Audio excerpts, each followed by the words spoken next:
what I found interesting this year is the growth in what a lot of people again have not heard of, something called a SIPP, a self-invested personal pension.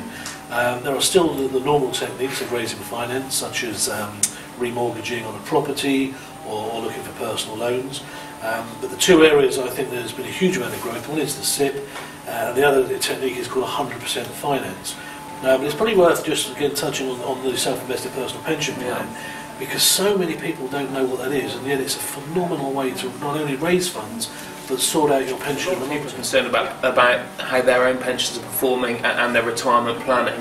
You know, if you look at the fact that the vast majority of pension money is invested in global stock markets, and not one of the major global stock markets actually finished 2011 higher in terms of value than it started it. So we've found that more and more people are going down this route of looking to take their pensions and take control of it.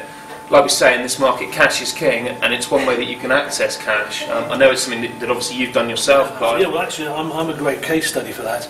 I found that I had about 4 or 5 old pensions from various sort of different roles that I'd had in the past.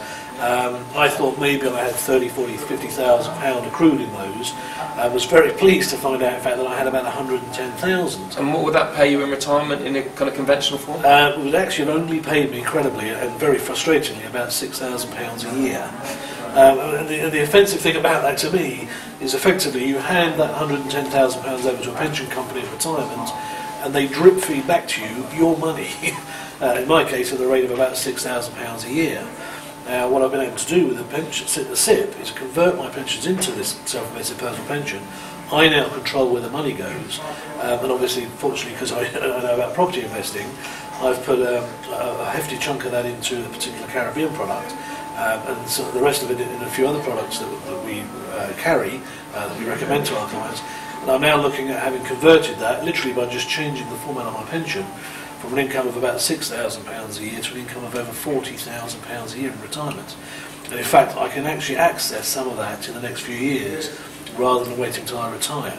So for me, you know, that's a bit of a no-brainer product, and it's something that we've been promoting very, very hard to our clients. So you've taken £100,000, which you're never actually going to get hold of, and it's going to be drip-fed to you at retirement, £6,000 a year, and then you've turn that via self-invested personal pension into an investment pot, a war chest. So it's money you didn't really think you had to invest. You've been able to make your own decisions with it. Exactly. Well, that's something which has been a recurring theme for our clients this year or last year. Incredibly popular, isn't it? Exactly. Because people want to make their own decisions. We deal every day, you and I, with some very intelligent investors who've got some great ideas, but maybe think they haven't got the money, and then they'll find out they've got 150,000 pounds, whatever it might be, that they can take and take control. I'm finding quite entertaining and pleasing actually this year is the amount of clients who initially think they'll probably have very, very little in the funds, sort of 10 or 15,000. They think they've been putting sort of £20 a month in for a while, and they're then pleasantly surprised that it actually tends to be a bit more than they realised, and people get very excited about that.